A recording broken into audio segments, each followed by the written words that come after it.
And now we're starting on a new section on atomic theory.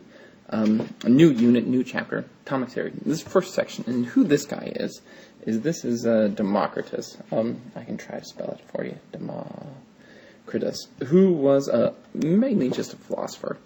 And that's who coined the term atoms, or actually what he called it, atomos, was his name for them. And his name for atoms, what he was talking about is he theorized that you could only cut particles so small. So if he had this ball that he's imaginary holding in his hands, and we cut it, and cut it, and cut it, and cut it, and cut it, and cut it, and cut it, you'd get the smallest indivisible piece that you could not cut any smaller.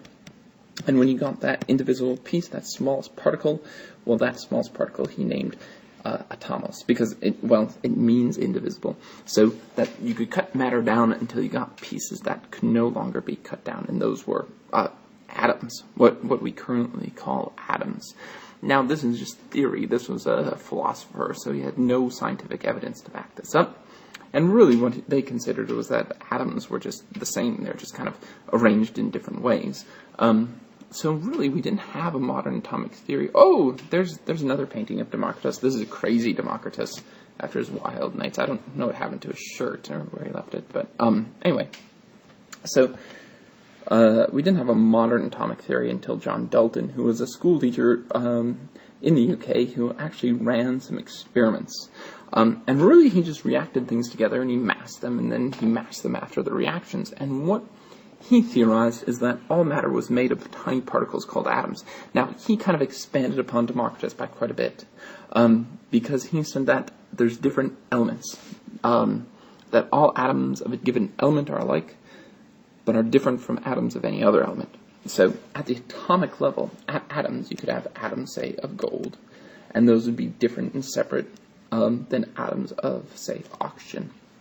But that all of our oxygen atoms would be exactly alike, and all of our gold atoms would be exactly alike, which is huge, huge advancement in thinking about atoms. And the other thing that he said is that compounds are formed when these different elements combine in different proportions, fixed proportions. So kind of led towards the idea, now he didn't coin the phrase, but he led towards the idea of the law of definite proportions that we'll look at. And what he said was that a chemical reaction involves a rearrangement of these atoms, not a destruction of them or a change of them. So oxygen is still oxygen before and after a reaction. So he made up his own symbols here of our elements, which was very nice. Some things that that aren't elements we don't think of as elements anymore, that we now know are compounds like lime and soda and potash. But he had his elements, and he figured out the bonding between these and how he did that. And he didn't have a model kit to go to, but he was basing his bonding on the masses and how the masses combined when things reacted. So what he found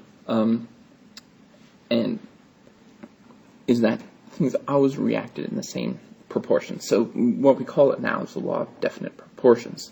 So anytime we react, say, hydrogen with oxygen, it's always 2 to 1. There's always twice as much hydrogen per oxygen. So if we react them, they're always going to react in the same proportions. Maybe a better way to think of it, and probably more of the way that Dalton did his experiments, is he'd take a certain mass, because he didn't know how many atoms there were. He couldn't count or distinguish the atoms. He had a certain mass of carbon, a certain mass of oxygen, reacted them, got a product. Now, he was working with carbon monoxide, was one of the things he was working with, so he had masses of those, he could mass them, and he found the ratio that they reacted in. Then he'd get, a different ratio and react those, but he found when he compared those that they're always combining in set whole number ratios, that there weren't random combinations, that these things combined in definite proportions, which is why the law is now called the law of definite proportions, that things bond together in definite proportions. This also led to another idea of the conservation of mass in a chemical reaction. So this is from Lavoisier, and this is the man who had his head cut off in the French Revolution. And hopefully we'll learn about that there when we listen to our crash course videos. But it's kind of an interesting tale there of Lavoisier, who really a lot of people consider the first real chemist. He stated that mass is neither created or destroyed in any ordinary chemical reaction, and that the mass of substances produced by a chemical reaction is always equal to the mass of the reacting substances. So notice if we react a certain mass of carbon, with sulfur, and then we take more carbon, it will react with more sulfur to give more of a product, but the mass of these has to equal the mass of these. And again, also the proportions, right? Notice if we look at how these are reacting to give us 6.34 grams, these two react, if we double each of those, they react to give us 12.68. So they're still reacting in definite proportions, not in random amounts that they're combining, but there is those definite proportions, definite ratios that things are combining in. So very, very generically, the conservation of mass says is in that chemical reaction, we're not going to gain or lose mass, and we're not going to gain or lose atoms or elements either. So we're going to have the same number of elements on each side, and they're going to have the same mass on each side of a chemical reaction. Now, one thing we have to remember is these do have to be in a closed system. So notice, if we have calcium chloride, say, and it's in this test tube with sodium sulfate, it's a corked Erlenmeyer flask. We mass it. We shake this so that the reaction happens. We get a nice white precipitate in here, but the overall mass doesn't change. So this is the conservation of mass. But it's also conserving our number of elements as well. If we wrote a balanced equation for this, we'd notice that we have the same number of calcium atoms over here as over here.